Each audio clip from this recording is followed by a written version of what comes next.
Niggas mad, Jakes is building and winning and stacking bricks. So shout out to my team though. 12 tried when we ride, we ain't messing with the gringo. Fake friends, we don't do no can banging, but shout out to True Nation. Shout out to my team.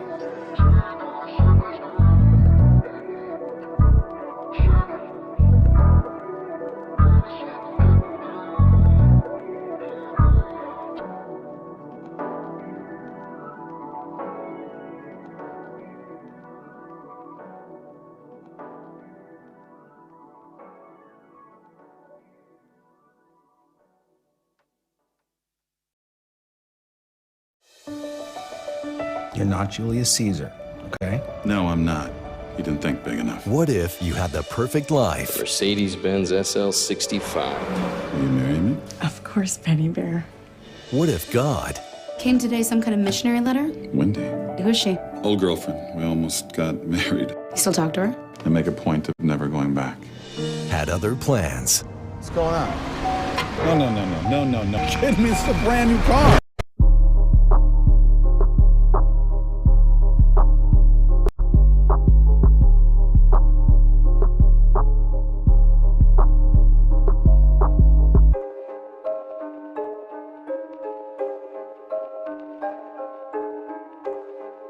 Hey, homie, I heard you were an Israelite. Young Dizzle. You will listen. Uno to the dos to the tres. Cuatro to the cinco to the seis. That way. When you double up, that's la docena. Dime, como se dice, that's a threat. Hace calor. 12, 12, 12, 12, 12, 12, 12, 12, 12, 12, 12, 12, 12, 12, 12. Super Hebrew got my father with me. That's why these clowns don't wanna bother with me. You best believe I got a bottle with me. And you can bet it ain't no less than 50. Hey, Unda, hago esto por mi raza. Todas estas otras razas son caca. Soy Israelita, that's on French gang. We pulling up shooting from mid-range. Tribal society, we 12 much. No apologies, no running with our tails tucked. Nope. 10 tribes, time to stand up. Israel, it's time to man up. Uno to the dos to the tres. Cuatro to the cinco to the seis. That way. When you double up, that's la docena. Dime, como se dice, that's a threat. Hace calor. 12, 12, 12, 12, 12, 12, 12, 12, 12, 12, 12, 12,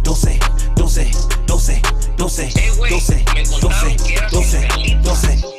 1, 2, 3, 4, 5, 6. My spirit shine brighter than the VVS. Ice finna to pour me back to Israel. Soy Hebreo, Israelita, that's my DNA. Ops plotting on us, all on every corner. I feel like you an agent infiltrating our covenant. I see my people fell off. Touchdown in the kingdom, turned out they would sell out. I'm a killer, feel like Godzilla. Make you see this give up, they been waiting for us. Waking up celebs, I do harder than El Chapo. Kingdom over everything, you know we hit the lotto. Uno to the dos to the tres. Cuatro to the...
be in front of my people again.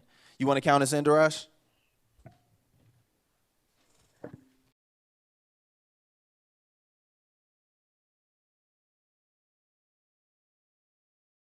All right, Shalom, Israel, Shalom. How is everybody doing tonight? All praise be to the Most High. Of course, we got our opening Sabbath class, our Friday class. I am tonight's teacher, Brother Yashimai, and to my left, Kanash Yasharala. it's my boy. All praise be to the Most High. So we got a fun and interesting lesson tonight. The title of it, as many of y'all have probably seen, is called In Season. How many of y'all heard the tape already? All praises, all praises. Yeah, no, it's just a little side question. But, yeah, so the Bible definitely talks about seasons, right? And the thing is, what season are we in? What is the season calling us for to do? Let's go to the book of Ecclesiastes, chapter 3, and let's start at verse 1.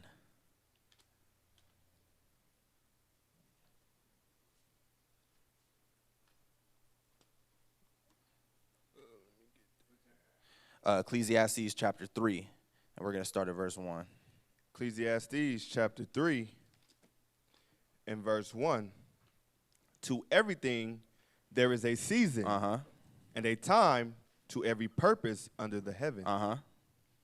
A time to be born and a time to die. A time to plant and a time to pluck up that which is planted. Verse 3. A time to kill and a time to heal. Now, that might be foreign to some people. Like, oh, hold on. The Bible said there's a season for that, right? So it said, man, there's all these different seasons. Go ahead. A time to break down and a time to build up. A time to weep and a time to laugh. A time to mourn and a time to dance. A time to cast away stones and a time to gather stones together. A time to embrace and a time to refrain from embracing. So we can see that the Most High has given us all these different occasions and what they might call for throughout our walk. There's different seasons. Sometimes we be in a good season where it's full of love. And then you know what? There might be some bad seasons that's full of hate, full of war, a time where we might have to kill. But then you got those times where it's cool to have fun. It's cool to dance, have a drink. All these different seasons. So the thing is, why bring this out, right? Because we need to understand the season that we in right now. Let's go to the book of 2 Timothy chapter 4. And I want verse 2 to start. So we got to understand what season we in, and also, too, what our real calling is according to the scriptures. Because a lot of us will acknowledge that we're in the business of the Most High, right? Okay, well, there's different positions, certain job requirements, and then you got, job duties. What is it that the Most High is really saying this is about? What are we called to do? So go ahead and get that. 2 Timothy chapter 4 and start at verse 2. 2 Timothy chapter 4 and verse 2. Preach the word. Be instant in season and out season and out of season. I've literally had Jake say that means it don't matter if it's a blizzard outside. You need to teach. In the rain. In the rain. That's not what that's talking about. Most High is saying, look, for whatever the situation may be, whatever altercation you in, dialogue, you need to be ready to bring out this word and edify. All right? Go ahead. Preach the word. Be instant in season, out of season. Reprove, rebuke. Oh, so this is what we're getting into. He said be instant. I mean, this is something we shouldn't be lacking to do as Israelites. He said be instant, in season and out of season. Quick to reprove and also rebuke. Go ahead. Exhort with all long suffering and doctrine. So the Most High said as Israelites, we have a responsibility to make sure that our nation stays in check. It doesn't just start and stop with who you see leading a certain organization or whatever type of position they hold that might be high. Even all of us, we're all the nation of Israel, and we all have a responsibility to make sure our brothers and sisters is doing okay, right? That's why he said be instant in season and out of season to reprove. Sometimes we got to reprove our people. We got to show them that the things that they doing is not right and that there's a better way. And that's one thing I love about the Bible, because it's not like we just coming to somebody, hey, what you doing is stupid, and we're not providing no type of solution after that. We're going to say, no, what you're doing is stupid according to the Bible. Now let me show you what thus saith the Most High, because here's a better way. because that's what reproving is. But then sometimes it's not good enough just to reprove somebody. You could try to reprove them 70 times 7, but they hard-headed. And that's why the Most High said sometimes you got to rebuke. That's when you sharply and sternly coming at somebody, letting them know, hey, whatever it is you doing, a lifestyle you living, things you practicing is foul. It's beyond giving you that grace period of being soft and the shalom. No, now it's, hey, I got an issue with you. And we're going to hash it out according to the scriptures. Go ahead.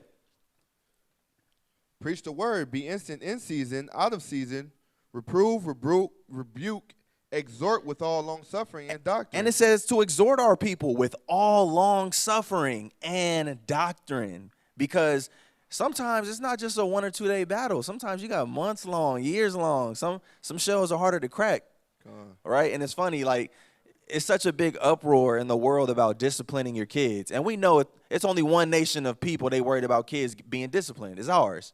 Because they know what happens when an Israelite child is disciplined.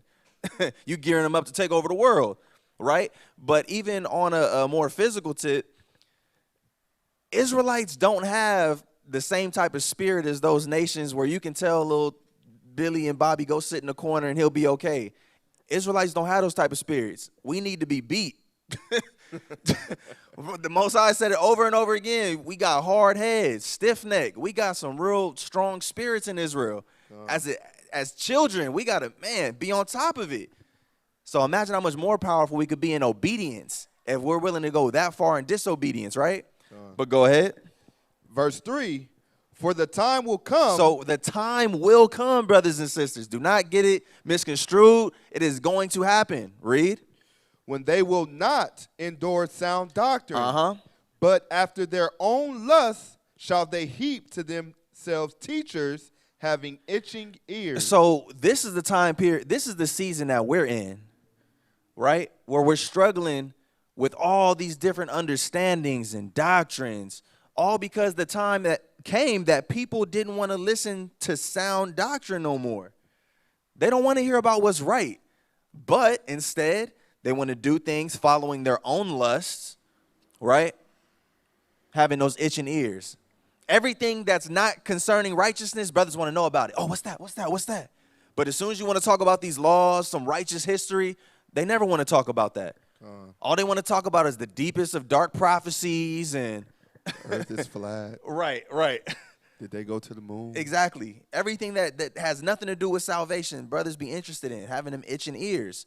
But the scripture said the time is going to come where that was going to happen. So we need to make sure that we're practicing, reproving, rebuking, and being long-suffering with one another. Read. Verse 4, and they shall turn away their ears from the truth, and shall be turned unto fables. How many of y'all know some Israelites like that? Where they done turned away from the truth, and now they listening to fables, stories, things that have no type of weight in what's going to happen with your soul when you die.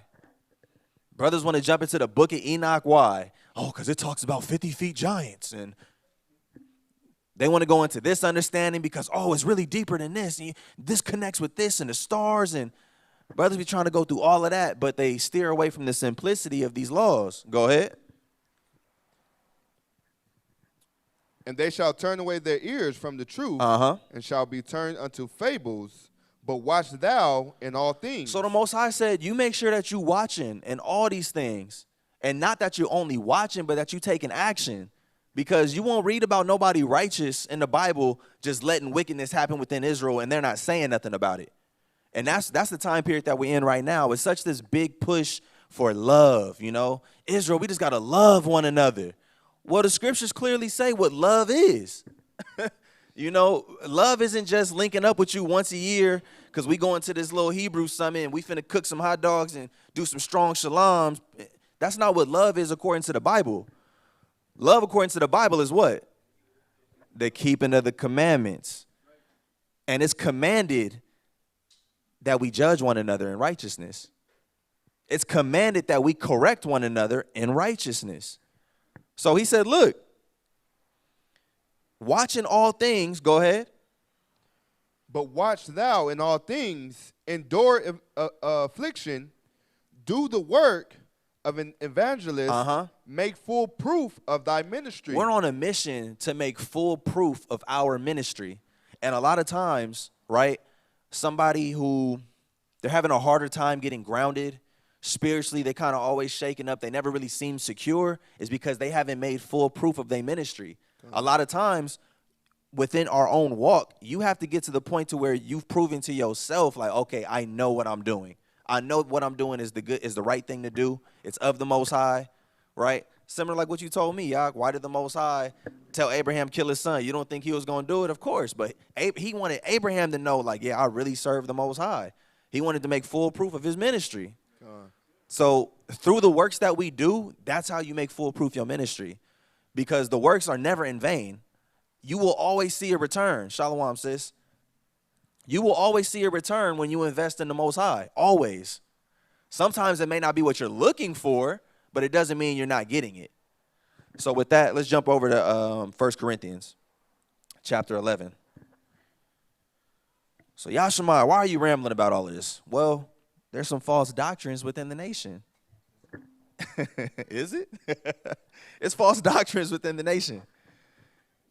And the thing is, false doctrines, when they're in the nation, disrupt peace. We're on a search for peace. Everybody just wants to be in peace. They just want to be cool. They want to be comfortable. Well, we get that through the keeping of these commandments. But when we're not keeping the commandments properly, guess what? We got chaos in our life. And that's what we deal with on a day-to-day basis. That's our reality, chaotic. That's why we identify with things like Basketball Wives and all that chaos. And what's some of those other toxic shows, the reality TV shows? Love and Hip Hop. That's, yes, you used to watch that, huh? Name them. Run them off. Yeah, you got Love and Hip Hop, Basketball Wives. What else they got out there? Housewives of Atlanta and wherever else. Our people identify with that because it's like, man, this is toxic and chaotic. I relate. That's my life. But the Most High said it shouldn't have been so from the beginning. So let's read this. 1 Corinthians chapter 11, and let's read verse 19. 1 Corinthians. Oh, wait a second. My bad. Con. So, yeah, you know, okay, so what, Yashimai? There's false doctrines in the nation, you know, big deal.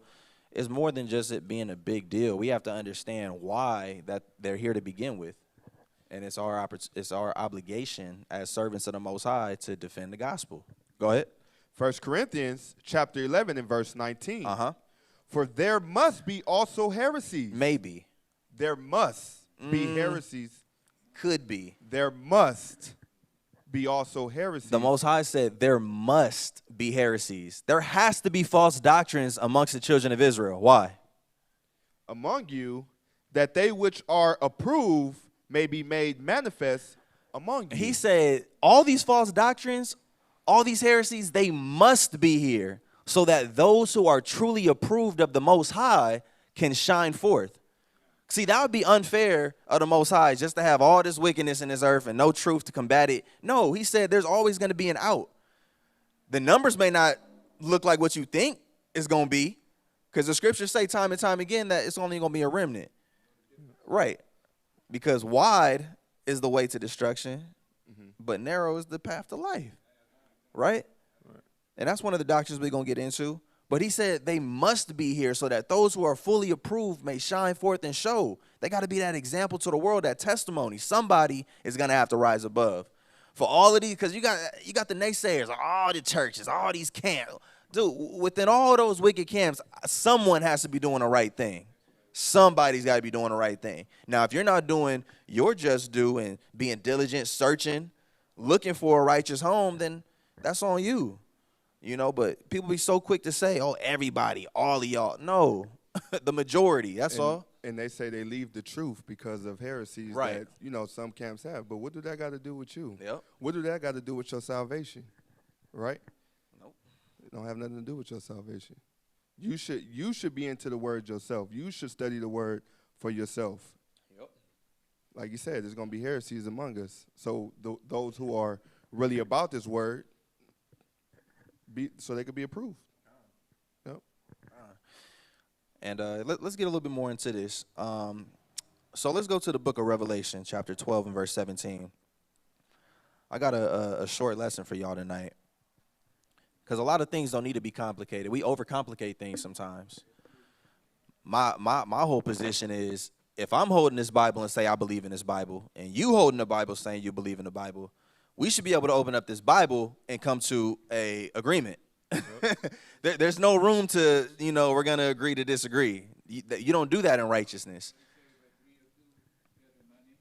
Yeah, got to be on that one accord. People, leave it up to people. We like that gray area to wiggle in. The Most High said, don't be lukewarm. It's hot or cold. It's right and wrong in this walk, in this business that we in. That's why I love it. There's no two ways about it. Somebody's wrong and somebody's right, right? So watch this. Revelation chapter 12 and verse 17. This is something that we all have to realize within all of these false doctrines, right? There's always a commonality, and it always revolves around the law. So let's read this. Revelation chapter 12 and verse 17.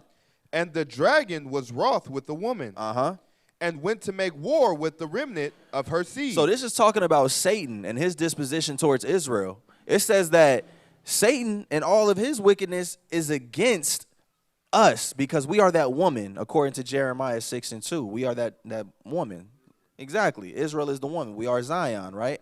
So he said the dragon was wroth with the woman. Satan has an issue with Israel and makes war with our seed that does what? And went to make war with the remnant of her seed, which keep the commandments of the Most High. Which sin? Which keep the commandments of the Most High. That do them. Which keep the commandments of the Most High. You're not even in the fight if you're not keeping the commandments. That's what people fail to realize. Satan is only looking after those who are keeping the commandments. So when people come to you with certain doctrines and they're talking about certain commandments you ain't got to keep no more, you need to really consider who you're talking to at that moment. Let's read it again, because sometimes we read things, but we don't really read things. Go ahead, Art. And the dragon was wroth with the woman and went to make war with the remnant of her seed. America's been at war, which I believe just ended, for the last 20 years with Afghanistan, Iraq, and all of that, right? 20 years. And we seen what that war was like, right? Why would we think war is any different on a spiritual level? It'd be a whole lot of casualties. And war is not always just one battle. Many seasons. America's at war just 20 years. How long Satan been at war with us? Come on now, let's read it. So let's read though. He says, so Satan was upset with Israel and made war with the remnant of her seed. Go ahead. Which keep the commandments of the Most High. The commandments of the Most High. It don't get no more simpler than that. If you are keeping the commandments of the Most High, you are on the right side. If you are keeping commandments, you are on the right side. But if you breaking commandments, whose team you fighting for? Right? Was that all of that? And have the testimony of Yahushua. And that have the testimony of Yahushua. Because you got some Israelites that say, I'm keeping the commandments, but they don't believe in Yahushua. You still with Satan. See, and that's what I love about the scriptures. It's so clear. It didn't say he's only at war with those who keep the commandments or have the testimony of Yahushua. He said those that's keeping the commandments and have the testimony of Yahushua. Right. You got the whole package. You doing it for real, for real. Yep. You're not half-stepping, because it's a lot of half-stepping Israelites. God. Isaiah, I remember he would get that in my head. Like, the Bible was written for Israelites. We be forgetting that sometimes. This book wasn't written to Catholics and Christians. No, Christ was dealing with Israelites. So when we dealing with Israelites and we having the same problems that we're reading about in the Bible, it should let you know this is real. So you got anything you want to bring up? No. So let's jump on some of these false doctrines. First one, and there's many. I just wanted to highlight a couple of them. First one, it doesn't matter what you do in this life. As long as you're an Israelite, you are guaranteed the kingdom of heaven. How many of y'all love the sound of that? It's not true. It sounds good though, don't it? I can do whatever I want. It sounds great. It sounds too good to be true. That's because it is. Yeah, and see, and the thing that I don't like about brothers, they be trying to be slick. You know, if you the seed of Abraham, if Jay, you guarantee. So what you're really telling me is I can be any type of wicked I want, and I'm gonna get the kingdom. No, what I'm saying is, if you are the seed of this, and you guarantee, so you telling me I can sin and get? I'm not saying that, but they never want to be straight up. But they out there sinning.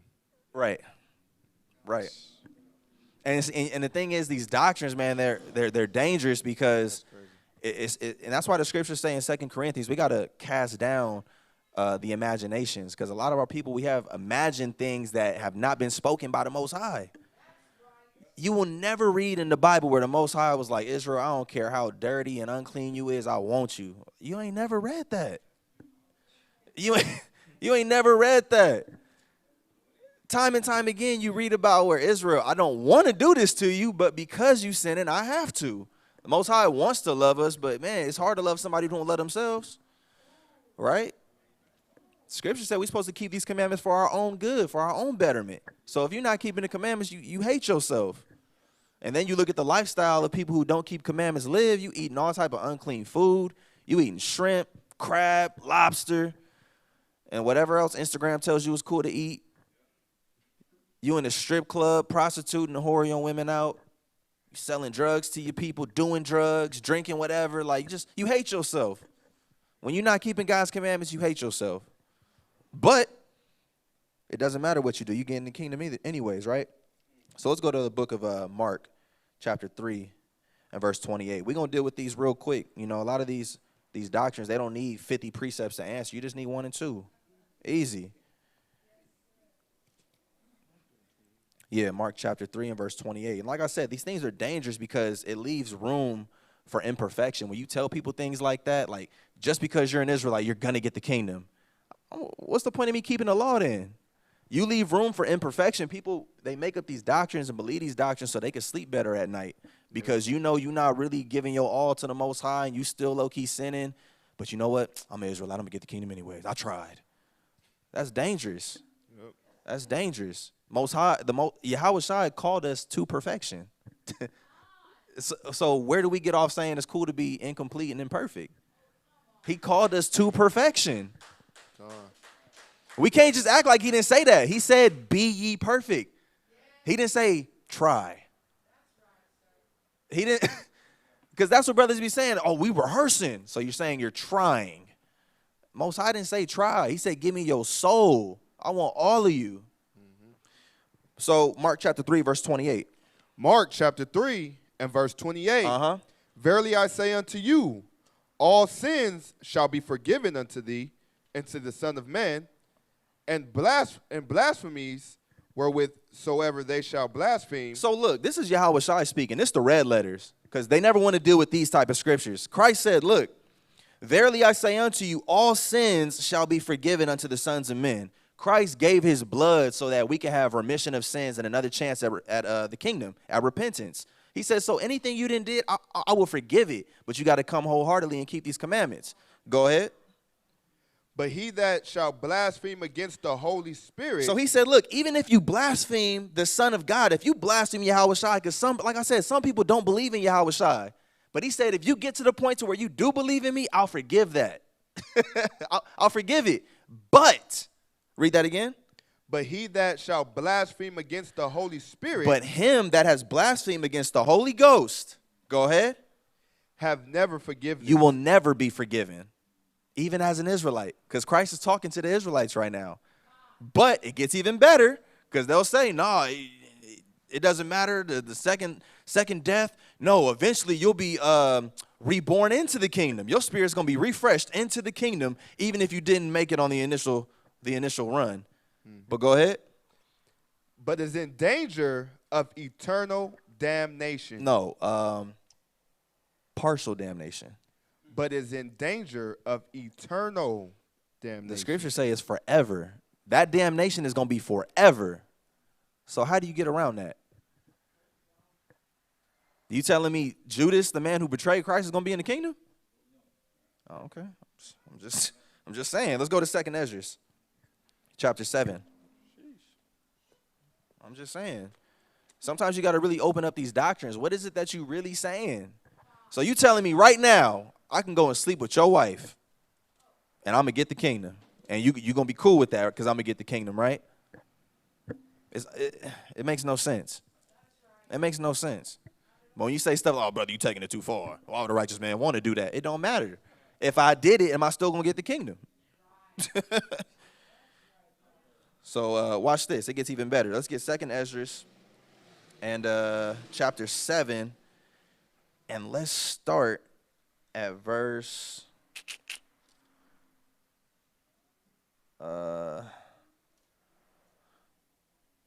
let's start at verse 20. We're going to skip around this chapter, but it's heavy because the whole chapter is all talking about the same thing. Context is so important. You see a lot of people, they be pulling scriptures out, not understanding the context, not truly answering the questions the right way. This whole scripture is all talking about the same thing, right? So go ahead. 2nd Esdras chapter 7 and verse 20. For there be many that perish in this life because they despise the law of the Most High that is set before them. For the Most High have given straight commandment to such as came, and what they should do to live, even as they came, and what they should observe to avoid punishment. He said, look, the Most High gave straight commandment on what it is we supposed to be doing and the things to do if you want to avoid punishment. Go ahead.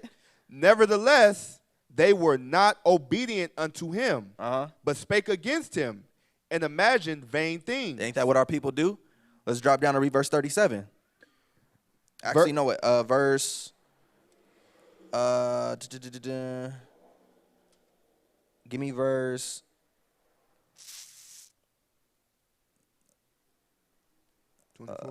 Is that 24 I want? But his law have they? No. I think I dropped down too fast.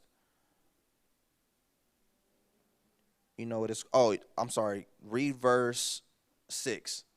I wanted verse 6 first. Verse 6. There is also another thing. So we already know. Esdras was dealing with the Most High, talking with angels throughout this period. He was fasting for weeks, you know, really in the spirit, dealing with the Most High, and he was being shown things. So he said, look, there's another thing. Go ahead.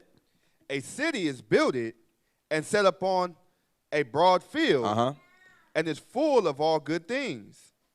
The entrance thereof is narrow, and is set in a dangerous place to fall, like as if there were a fire on the right hand and on the left a deep water. So he said, look, there's a city builded in a big open field. You got this big old land over there. It's full of good things. But he said the path to get there is so dangerous. It is this narrow path, and you got deep water on this side and a fire on this side. Go ahead. And one only path between them both. And it's the only path you can go to get to that city. Read. Even between the fire and the water. So go ahead. So small that there could but one man go there at once. He said this entrance is so narrow and so dangerous, you can only go one by one. Because if you try to go two at a time, one of y'all going to fall off into either side. It's danger on both sides, but you got to walk this to get to that good city. Go ahead. Verse 9, if this city now were given unto a man for an inheritance, if he never shall pass the danger set before it, how shall he receive his inheritance? Now, how is this man going to receive his inheritance if he never takes that walk? He won't, right? See, the Most High is letting you know you can't half-step this. There's no cheat codes to this walk. He said this walk is going to be dangerous, for sure. It's going to be hard, for sure. But unless you go through this, you're never going to get to the kingdom, ever. It gets better. Go ahead.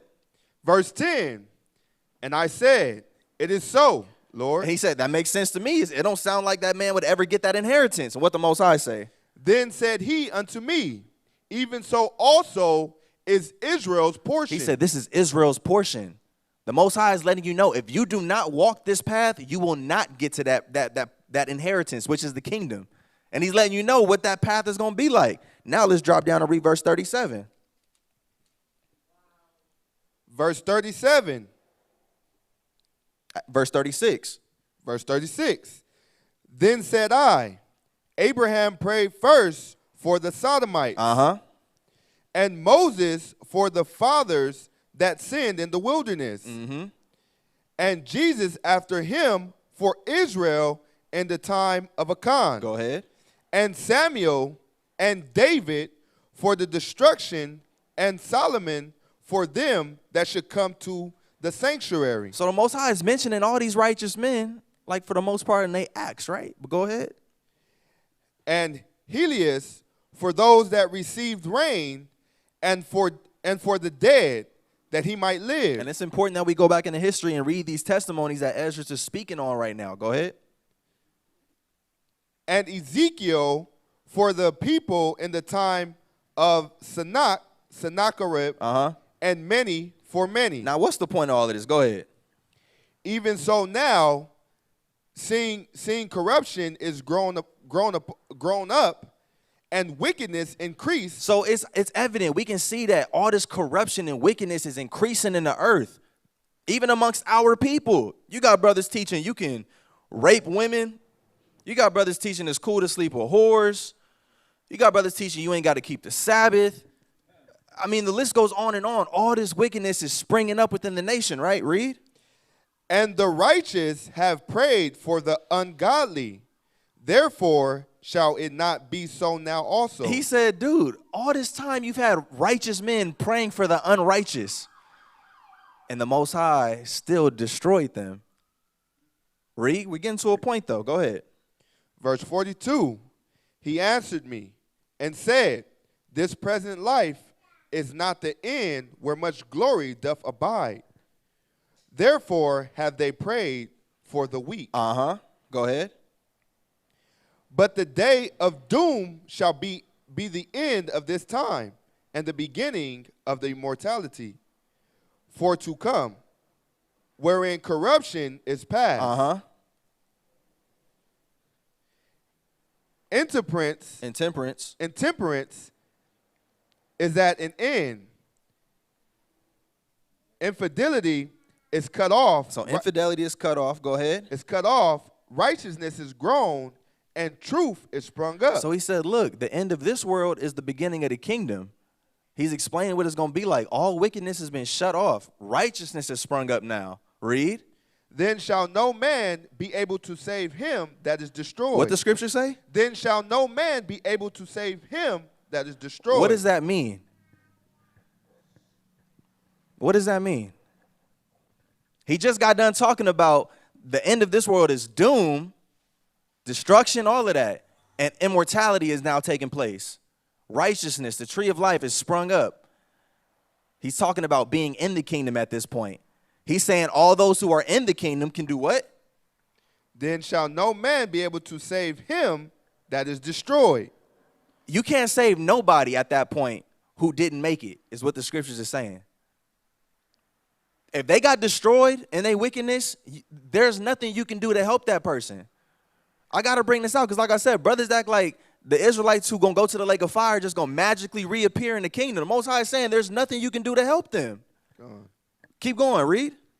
Nor to oppress him that have gotten the victory. And the wicked people won't be able to oppress those, hopefully us, who got the victory over death. Because ain't that what we deal with right now? We fighting to keep the commandments, and they fighting to telling us we ain't got to. Oppressing us. It said there ain't going to be nothing that could be done at that point. Keep going. Verse 46, and I answered then and said, this is my first and last saying, that it had been better not to have given the earth unto Adam, or else, when it was given him, to have restrained him from sinning. Because he's like, dang, it's better off you gave it to somebody else, because through Adam now we got sin. Read. For what profit is it for men now in this present time to live in heaviness? So you got a lot of people. What good is LeBron James having a $250 million contract when what? And after death to look for punishment. Are the scriptures not clear?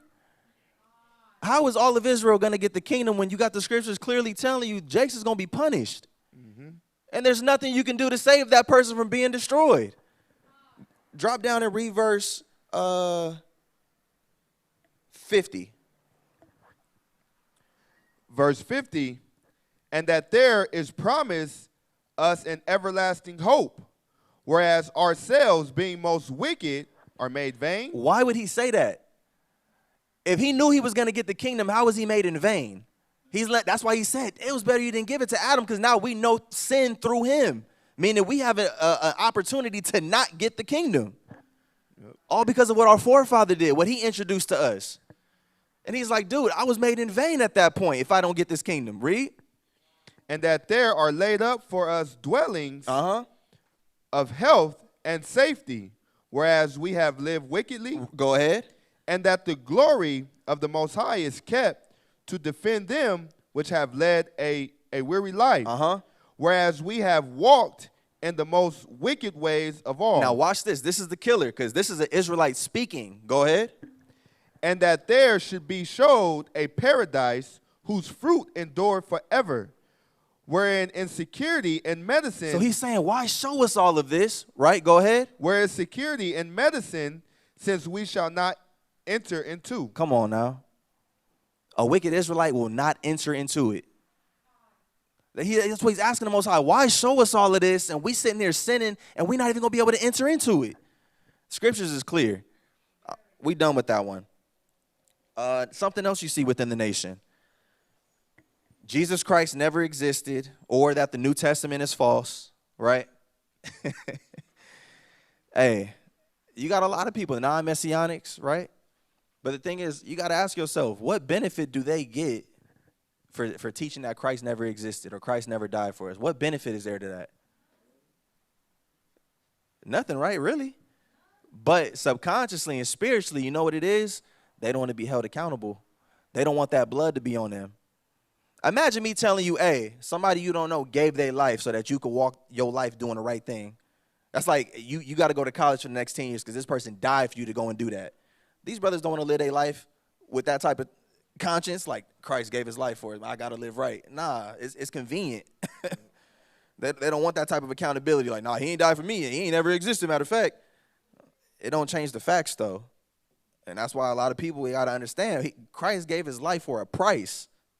And if you don't pay up, you in trouble. A lot of people forget that. That's why we read about the parables of the lazy servant, the one who didn't want to go, and he sat on his talents. He didn't want to go and work that money and flip and bring back more to his master. The master came back and was like, hey, what'd you do with what I gave you? Oh, see, I knew if I tricked this money off, you was going to be hot.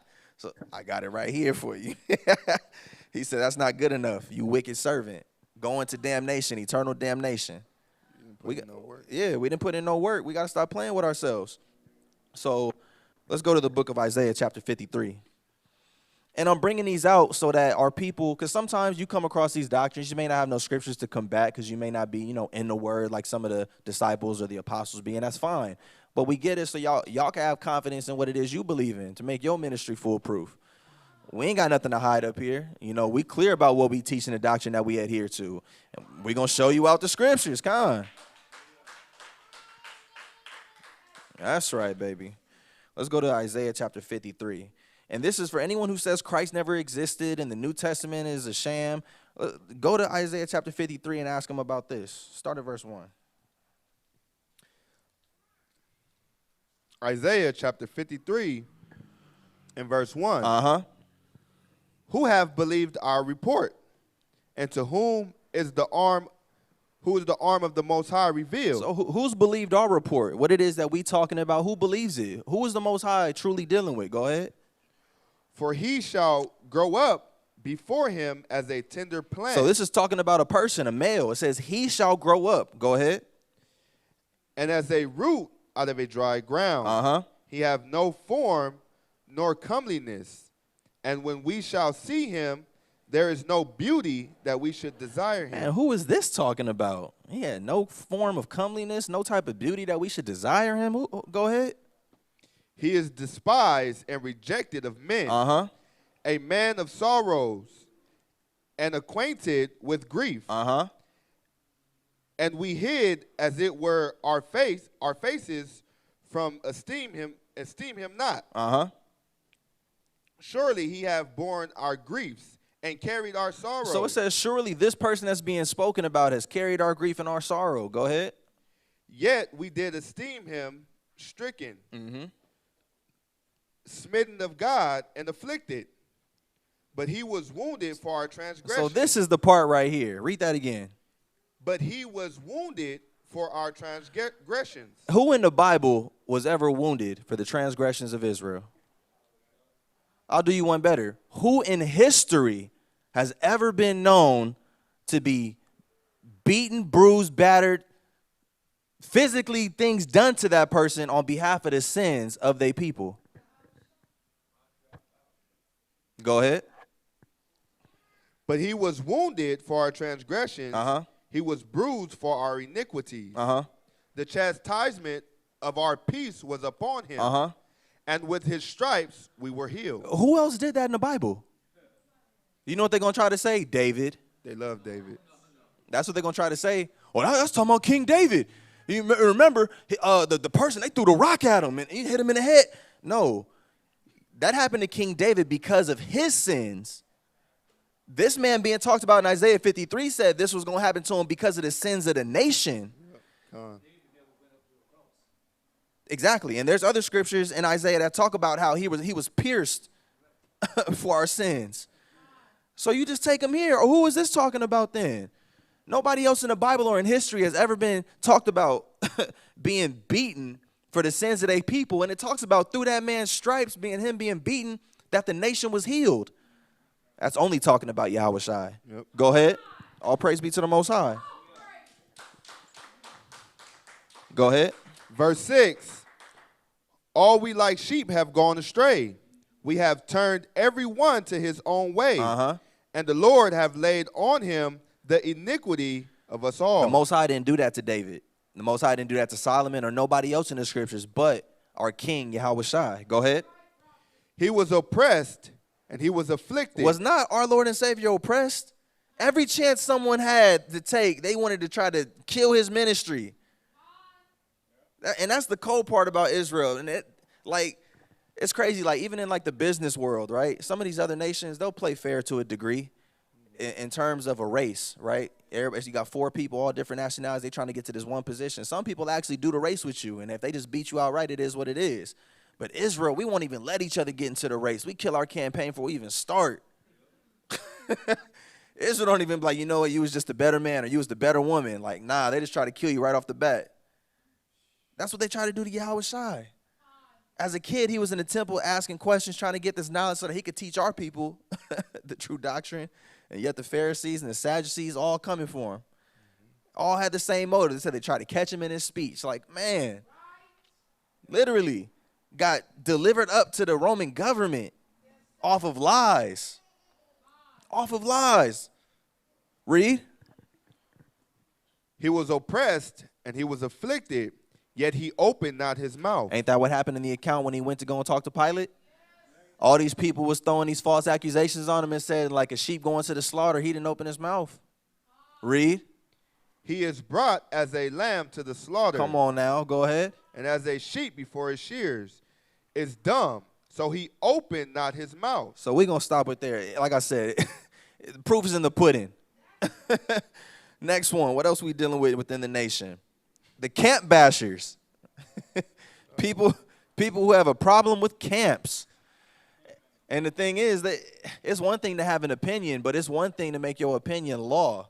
They try to make their opinion law and a doctrine, as if you wrong for being in the camp. You wrong for wanting to join the congregation. There's better alternatives. What better alternative is it than keeping the commandments with your people? That's literally what the Most High called us for, right? And of course, you know what they get out of this. Ain't nobody there to hold them accountable. They can live whatever type of lifestyle they want because they ain't got no man over them telling them what to do. You don't need no man telling. Come on, man. Who told you about the truth? If you don't need no man, somebody told you. I don't know too many people who the Most High just woke up in a dream saying, you are an Israelite. Like, how many of us got that testimony? Somebody told us, right? Oh, okay. Okay. Let's go to Wisdom of Solomon, chapter 2. Wisdom of Solomon, chapter 2, and let's start at verse 1. And this is a cold book right here, too, because it lets you know the mind state of people. You know, this Bible is big on, like, psychology when you really get into it. You know how to read people, discern. That's what discerning spirits are. You know how to read people. Wisdom of Solomon, chapter 2, and verse 1. For the ungodly said. The who? The ungodly. Okay. Said, reasoning within themselves. No, reasoning with righteous people. Reasoning with themselves. You see, that's one thing all ungodly people got in common. They talk amongst each other. They never pull in a righteous a witness to try to get some understanding on something. Am I lying? The wicked always stay with the wicked. Birds of a feather flock together. It's a reason why wicked people like being around other wicked people. Yep. Because none of them is going to hold each other accountable. Yep. In fact, these are the conversations that they have. Read on. But not aright. It says that they reason amongst themselves, but not aright.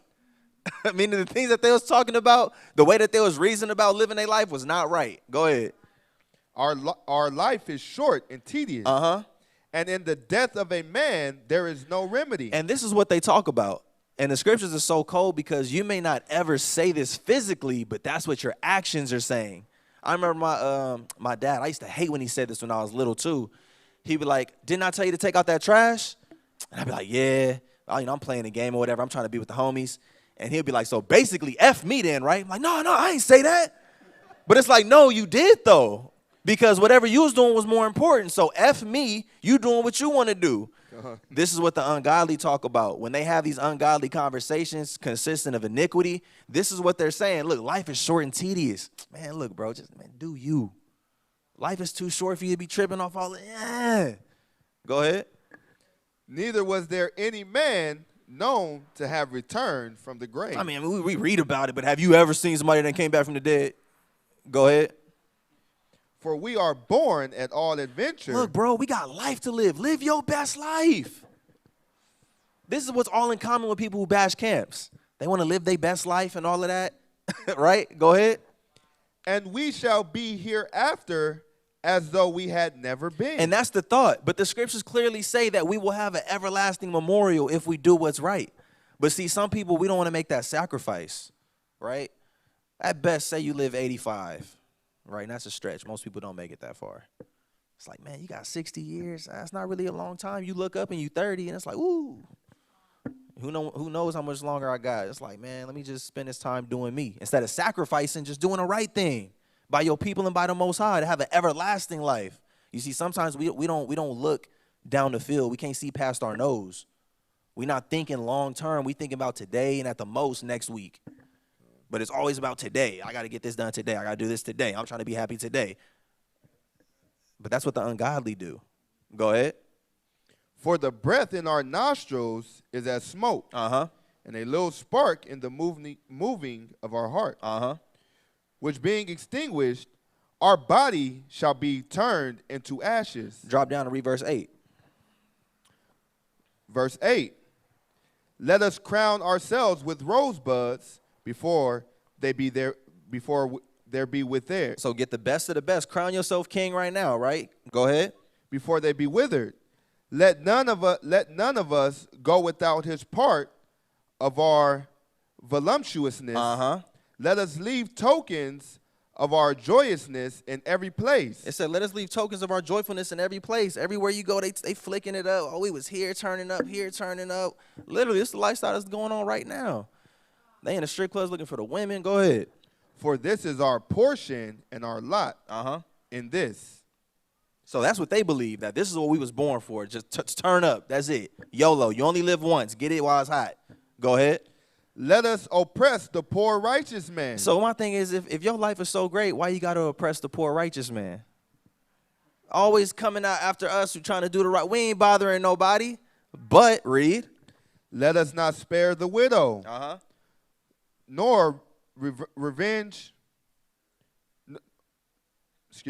nor reverence the ancient gray hairs of the age. Uh-huh. Let our strength be the law of justice, for that which is feeble is found to be nothing worth. Now watch this. Go ahead.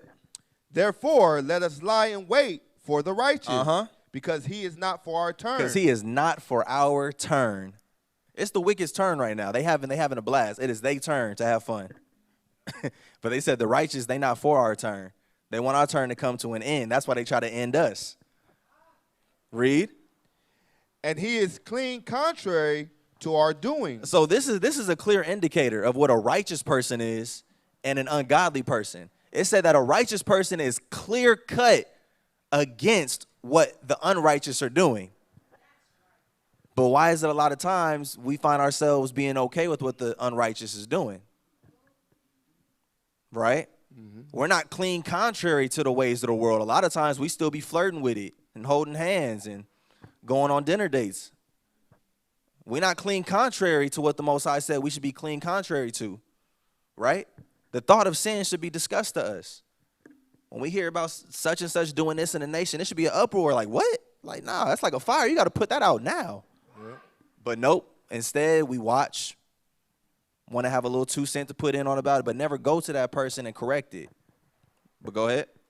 He upbraided us with our offending the law.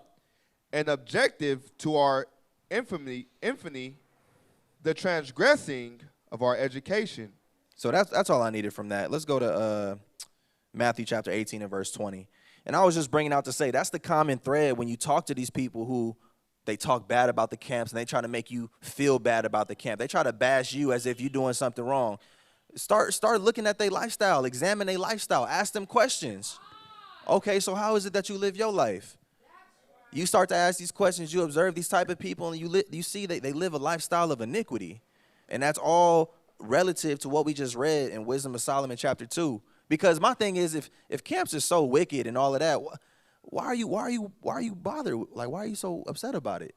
Just let it be. If it's not for you and whatever, just let it be. But they make it a point to bash camps. But here's the hypocrisy in the whole thing. Read that. Matthew 18 and 20. Matthew. This is the hypocrisy in the whole thing about people who talk about, wicked camps and don't be in camps. Chapter 18 and verse 20. For where 2 or 3 are gathered together in my name, there I am in the midst of them. The Most High is saying you don't have to have a church of 50 members. All it takes is 2 or 3. So you don't like camps, and these 2 brothers over here don't like camps, and together y'all come together and talk about not liking camps. But y'all a whole camp. I told a brother earlier, I said, dude,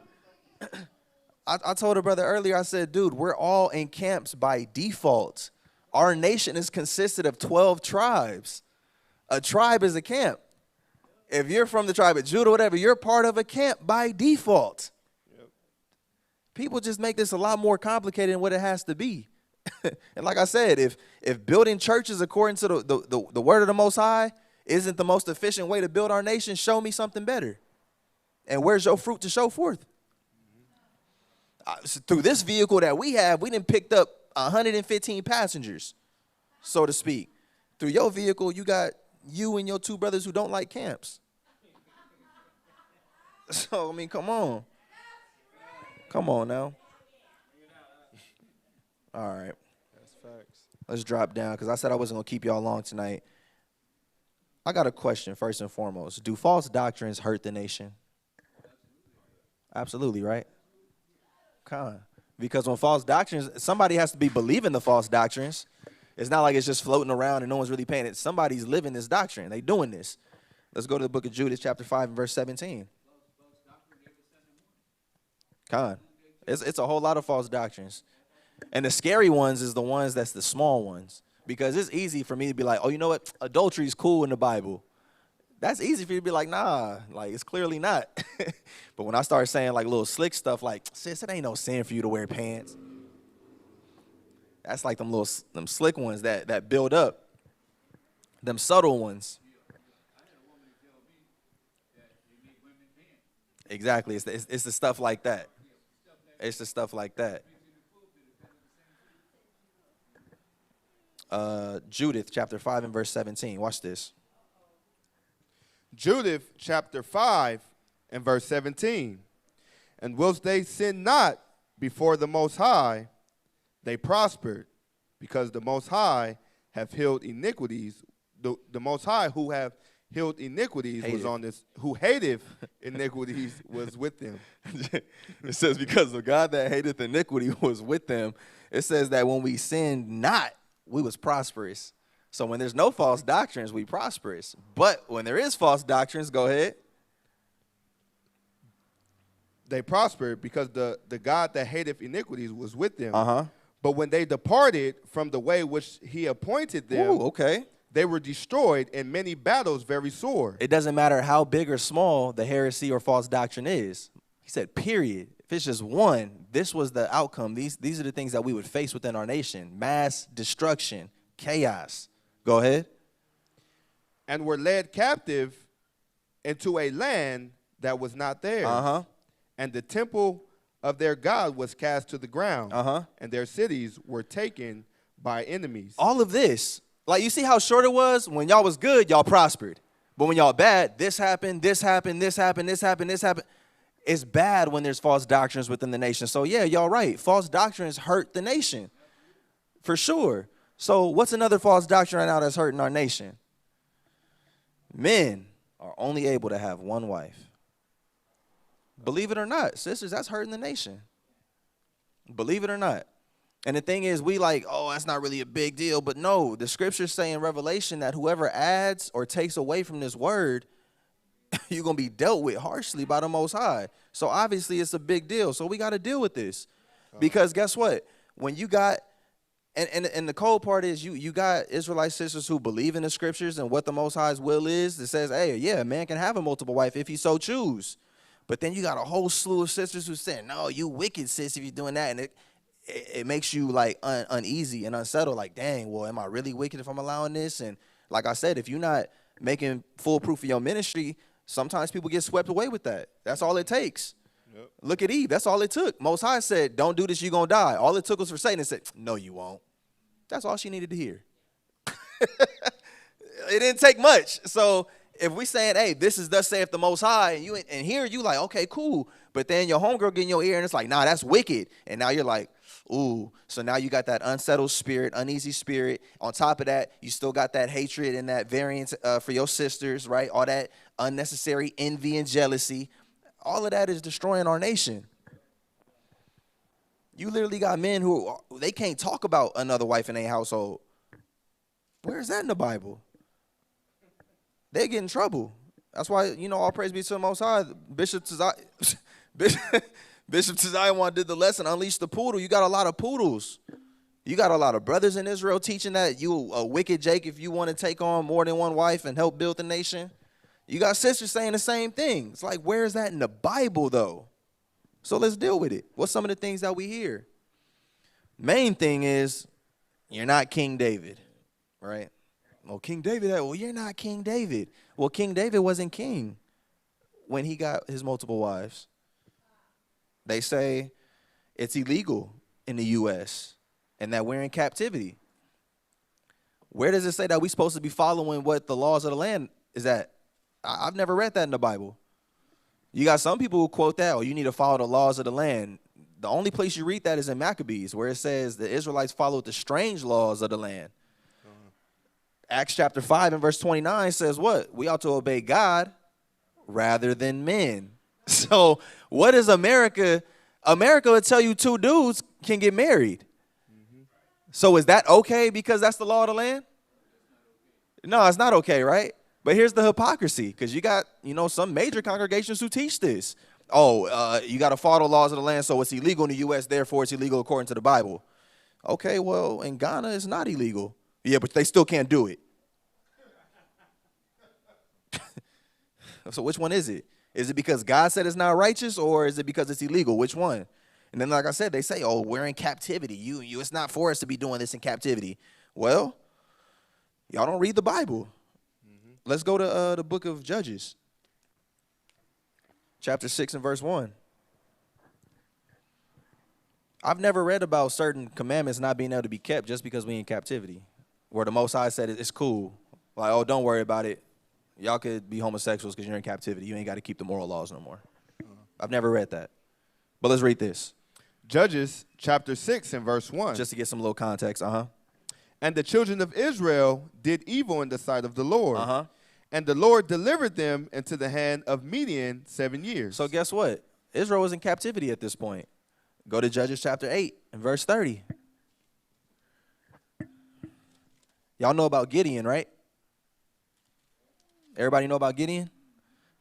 Gideon helped lead our people out of captivity. But guess what? We was in captivity. And look what it said about Gideon. Read this. Judges chapter 8 and verse 30. And Gideon had 70 sons of his body begotten. This Jake had like 70 sons. They didn't even talk about daughters. He just had sons. Read. For he had many wives. But the scriptures say Gideon was a righteous man. So how was he in captivity able to have many wives? Dude had 80 sons or 70 sons. So what are we dealing with? Then you ask him, okay, well, what laws was done away with? Because Christ said he only came to alter the sacrificial law. There's literally laws about multiple wives in the Bible. Let's get that real quick in Exodus. Or it might be Deuteronomy.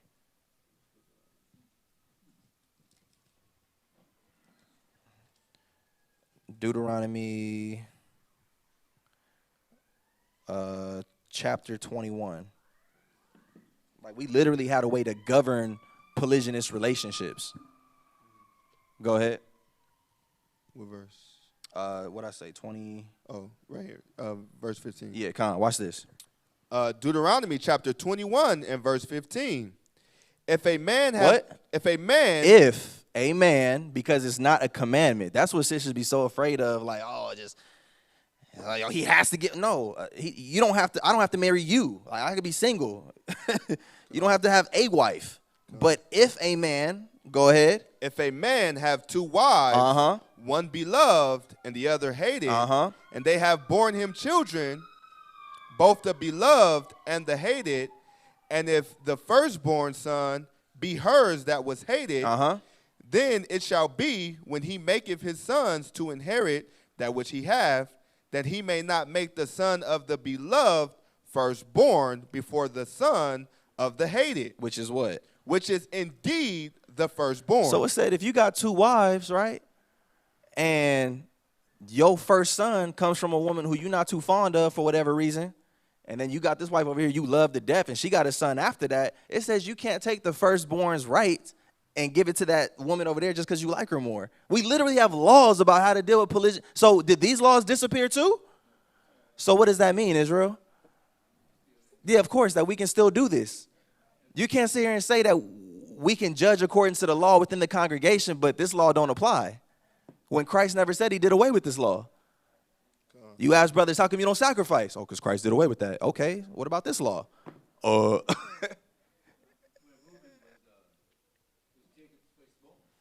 Right.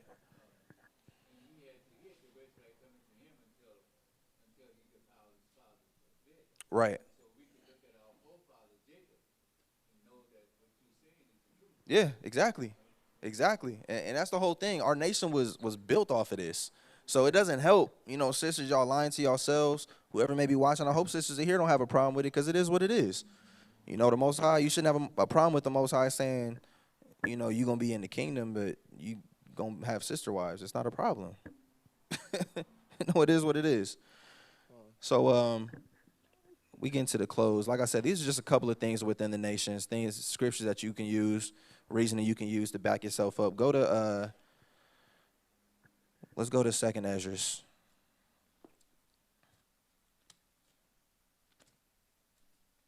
And get chapter 7 and read verse 21. We're going to end it with this. 2nd Ezra, chapter 7 and verse 21. For God hath given straight commandment to such as came, what they should do to live, even as they came, and what they should do, and what they should observe to avoid punishment. Just wanted to bring this scripture out again, right? Read. Nevertheless, they were not obedient unto him. Now watch this. But spake against him. But spake against him. We gotta check ourselves them times where we get to talking too fast and we want to throw our opinions out there when they're going against the Most High. We got to know how to shh and just, you know what? Maybe let me just shut up right now because I'm about to speak out of pocket. We can't take for granted things that we say. You got the example of the brother, I forget his name in the book of Judges. Man, he was ecstatic about something. I forget the whole story, but man, he swore to the Most High. Like, he was feeling so good. Man, Most High, man, whatever walked through my door next, I'm going to sacrifice and give to you. He was feeling great. And his daughter walked through the door. and he had to sacrifice his daughter because that's what he said to the Most High. So if the Most High held him to that, what makes you think just us flopping off and saying whatever, the Most High is not regarding that? All of that's being accounted for. Everything. But go ahead. And imagined vain things. And deceived themselves by their wicked deeds. So we don't want to be these Israelites to where you're doing these wicked deeds and you're deceiving yourself. You reasoning within yourself, trying to say like, okay, well, what I'm doing is justifiable. I could justify it by doing this or saying this. We don't want to be those Israelites. Go ahead. And said of the Most High that he is not, and knew not his ways. But his law have they despised, and denied his covenants. And his statutes have they not been faithful. And that's the whole thing. We understand what faith is now. It's being devoted, right? You can't say you faithful to somebody and you cheating on them, you spend no time with them. All that. No, you show your faith by being devoted to that person, being there for that person. That's how we have to be with the Most High. Go ahead. And have not performed his works. And we have not performed his works. So, like I said, Israel, that's the season we in. So we got to gird ourselves, be ready in season, out of season, being ready to correct the foolishness that's in our nation, because it's a lot of it. But the Most High said that we're going to be judging angels. We should be able to judge the minute situations amongst one another. All right? So unless my brother got anything, that's all I got for y'all tonight. I'm good. Khan, all praise be to the Most High. All praise be to the Most High. Was there any announcements? Oh, General Assembly tomorrow, 11 a.m. Please be here. And do you have anything, Karatazar?